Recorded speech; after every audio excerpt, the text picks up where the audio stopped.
Okay, so in this video, we are going to explain how my injury happened. So obviously I have got a stress fracture in my femoral neck. It's in the cortical part of the bone, which is the outside.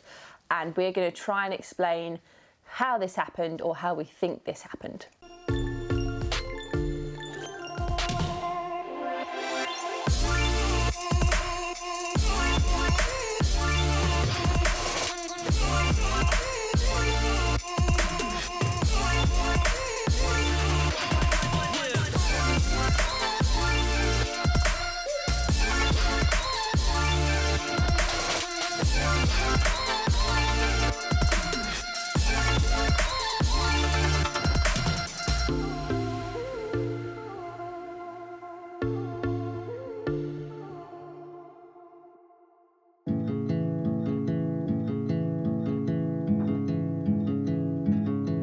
So whilst obviously this injury is super frustrating, one thing that I guess is good news is that this is actually really common. So I've had so many athletes reach out to me who have had this exact same injury. The specialists that I've been speaking to have said it's really common, so I don't feel like I'm super special having this injury. So many of you have reached out to me with your advice and your tips. Obviously any type of stress fracture is an impact injury, so it happens from a stress in the bone, too much impact, any form of overload in training, in stress in your life can cause this to happen, and unfortunately that area of the bone is subject to these kind of injuries. So it's not great news as an athlete because it does mean it could happen to you. That's why we wanted to cover a video that goes into quite a lot of detail of why we think this happened, and then we will kind of do future videos on preventing it and then the measures of fixing it if it does happen to you. So obviously I'm super lucky to have Red Bull as a key partner, and they have been amazing throughout this injury. So they have put me in touch with their top consultants and specialists to discuss obviously why this injury might have happened and then help me through the whole process of recovering. There is no one thing that will have caused this injury. So when I was a younger athlete, I thought that the only reason you get injured is if you do something silly, do too much, go mad, you get injured. And that is not the case. As pro athletes, we are pushing our bodies to their limits, but we're also recovering to the best of our ability, eating to the best of our ability, and following a well thought through training plan. So you can still get injured even if you're doing those things right.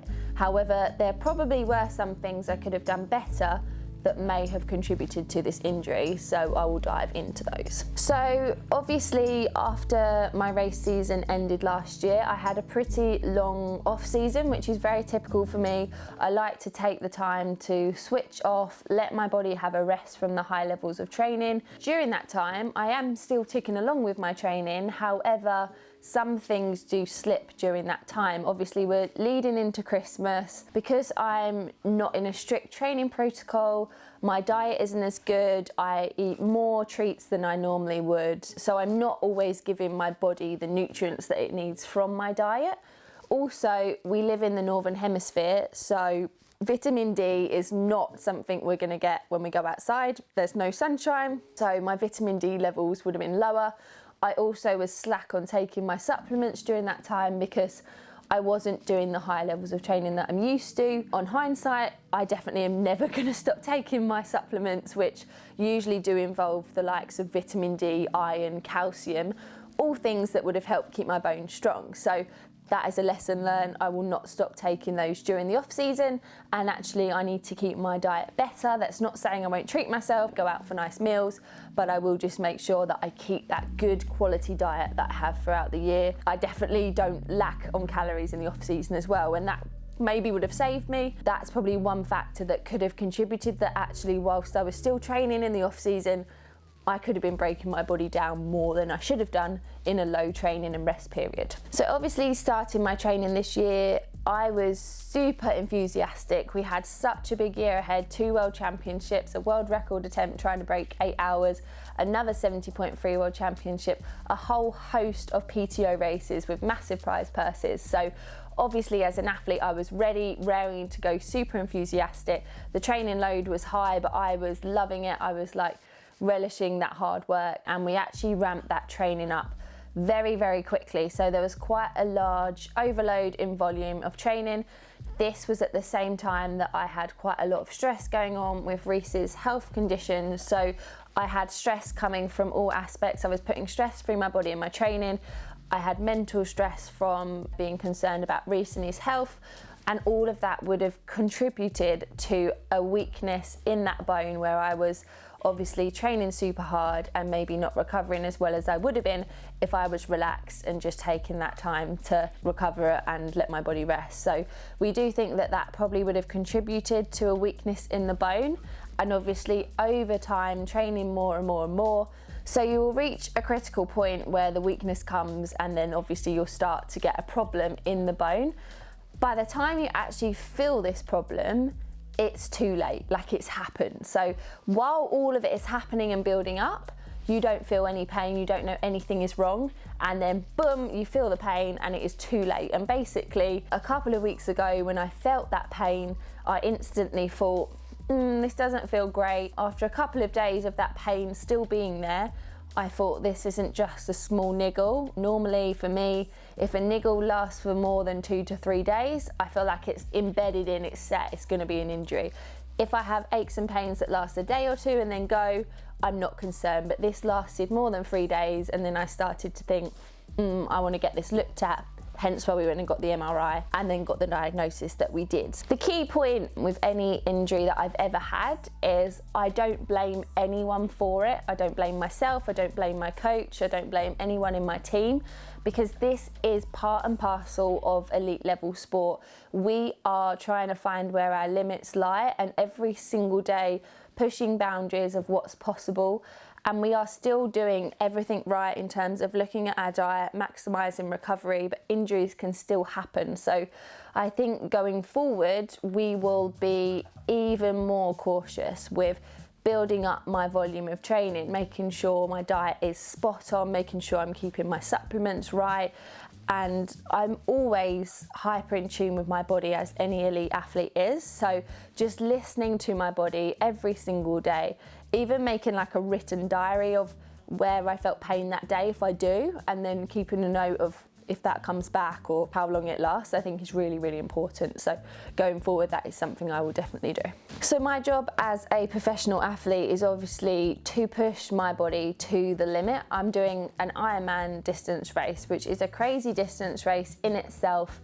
Injuries are high risk. We have to train high volumes, and then we race a ridiculous distance. So my job is to train hard so that I can race them to the absolute best of my ability, represent the brands that are backing me, try and win races, try and set the bar as high as I can, and try and race as fast as possible. So injuries will happen, but as a pro, I do have the opportunity to train and then recover, whereas actually age group athletes, I take my hat off to them, because your risk of injury is arguably even higher with high stress jobs, trying to train around it, sometimes a poor diet because it's convenience food around your working hours and trying to train. So this video could be even more important to you to try and prevent these type of injuries happening. So I really hope by sharing my injury journey, I can not just help other pros to prevent injury, but also help you age groupers as well, because your lives are arguably a lot more stressful than mine at times, and injuries are just not fun, especially around normal jobs and trying to train. Yeah, I hope if I can just help one of you with this video, then I've done a little bit more to help not just be a top level athlete, but also help prevent you guys getting injured as well. So obviously last week I was fortunate enough to go and have a DEXA scan at Leeds University, and the good news from that scan is come back that my bone density is normal, if anything just slightly above normal. However, my hips are a little bit less than the rest of my body, still in a normal range, but they are a little bit less, which again is not really massively something to worry about. I was actually quite pleased by the results, because an athlete who has come from a swim background is actually more at risk of stress bone type injuries. because growing up we didn't get impact through our bones. So if you've come from a swim background, you are at higher risk of these injuries, so just it is worth bearing that in mind. I did know that throughout the beginning of my career because I've had a stress fracture before in my tibia bone, and that was pretty much from doing too much volume, very erratic on my running, and actually all of my running was on pavement at the time. So a lesson learned from that was that I don't do a lot of my running on pavement. I do a lot of it on softer surfaces. I go in the trails in the forest near me. However, looking back at my training at the beginning of the year, most of it was on a hard surface. The pavements and roads in Lanzarote are a very hard, compact surface. So all of that probably would have contributed to getting to this point now. Being a female athlete, you are also more at risk of this type of injury because our body goes through a cycle, obviously, throughout each month, and your body actually does take away, I believe, calcium from your body to do your normal monthly cycle. That again is going to be taken away from your bones. So if you're not getting enough calcium in your diet, you could be at risk of this type of injury. So being a swimmer and a female, I am more at risk of this injury. However, again, lesson learned, we can move on and hopefully prevent this from happening again. The advice I've had flowing in from all of you, from fellow athletes, has been incredible. There's been so much valuable advice. My brain has been like a sponge trying to absorb all the information, but the key thing I have been told by many of you is that I should take the rest really seriously, particularly in the initial phase. So the first 1 to 2 weeks are the most critical point to let the bone heal. So really doing the bare minimum, sitting down as much as possible, using crutches and not weight bearing through the bone. But also the top tip I've been given for this injury is when I'm on crutches, not holding my leg up, because that is going to make everything tighten up in the muscles.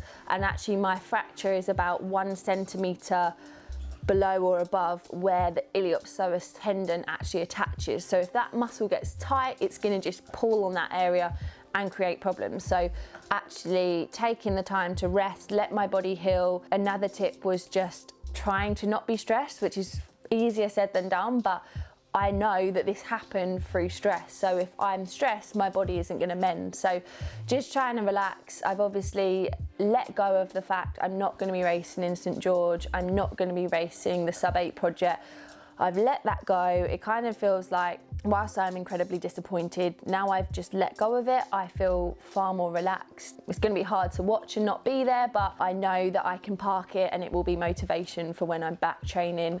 I've still got big goals in this sport. So those are the kind of the key tips, is just take the rest seriously, try and de-stress, maybe even like distract my mind doing things I can't normally do. I'm quite a creative person, so doing some creative stuff. My mum bought a jigsaw puzzle round. So yeah, just anything to just take my mind off of the situation, but also rest and recover, which again is actually really hard because I haven't got any pain, which is like a double-edged sword, because I wake up in the morning and I'm like, yeah, I'm fixed, I'm ready, I'm raring to go. And then it's like, oh yeah, no, I've got an injury, so I can't. On the flip side of that, it is nice to not have the pain as a reminder. Normally when you're injured as an athlete, the pain is just a constant reminder that something is wrong, and that in itself is like really upsetting. Once I kind of get back into that phase where I'm introducing training again, and that will be a very small amount, and it will probably be not involving the hip to begin with, I haven't got that pain signal to tell me that I'm actually making it worse or doing something wrong. So that's going to make it harder to know if I'm actually doing damage or not.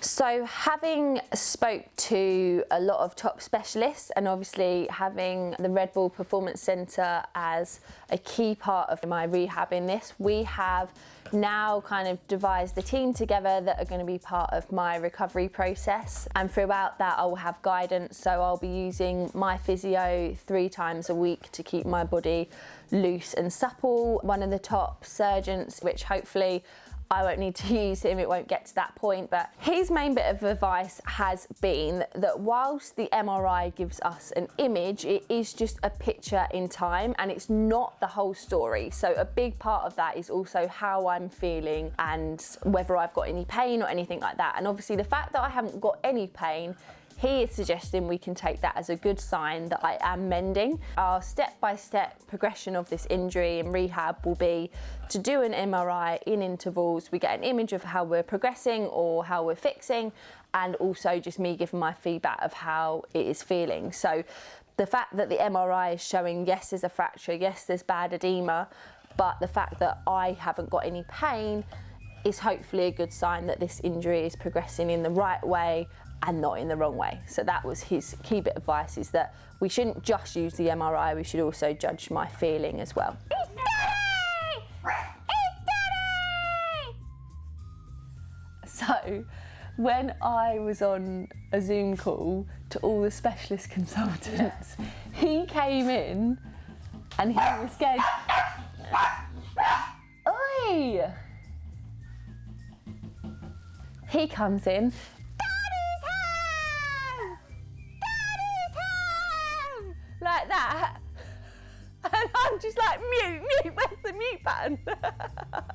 For God's sake. Daddy's home! She does not care, she's just munching on that.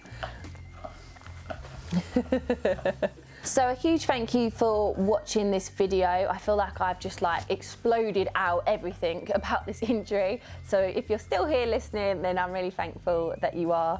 Also a massive thank you to all of you who reached out with your advice and shared what you've been through with your own injuries. I really do appreciate that, and it's great to have you all on board for this journey, and I hope, like I said earlier, that I can help save you from injuries, or if you've got injuries, then this can be some good advice to get through them as well. As always, make sure to like and subscribe and stay tuned for our next instalment of how this injury is going.